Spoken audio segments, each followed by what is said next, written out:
উপস্থাপনা এবং মডেলিং এর পর অভিনয়ে দর্শকদের নজর কেড়েছেন আয়েশা খান। কাজ করে যাচ্ছেন নতুন নতুন নাটকে, ফলে আগের চেয়ে তার ব্যাপারে দর্শকের আগ্রহ বেড়েছে। আর যে তারকাদের ওপর আগ্রহ থাকে তাদের ব্যক্তি জীবন, পছন্দ অপছন্দ নিয়েও বেশ চর্চা হয়। একবার এক সাক্ষাৎকারে বলেছিলেন, লাইফ পার্টনার এখনো খুঁজে না পেলেও বিয়ের তারিখ কিন্তু ঠিক করে রেখেছেন আয়েশা। ওই সময় তিনি জানান 21 ডিসেম্বর বিয়ে করবেন তিনি, তবে সালটা নিশ্চিত করে কিছু বলেননি আয়েশা। এবার কারণ নিয়ে মুখ খুললেন তিনি।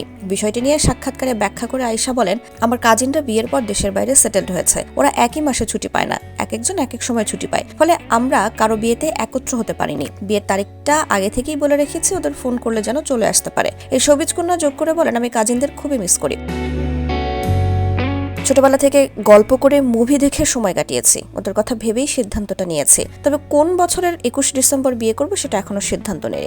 এরই মধ্যে আয়েশা আমি একজন খুনি বলছি ও হৃদয়ে তুমি শেষটার নাম পরিবর্তিত হতে পারে নামের 2টি নাটকের কাজ শেষ করেছেন। এগুলো ঈদে প্রচারিত হবে বলে জানা গেছে। এছাড়া আসছে শুক্রবার উপস্থাপনায় ও আগামী মাসে অভিনয়ে ফের সরব হচ্ছেন হালের এই গ্ল্যামার গার্ল।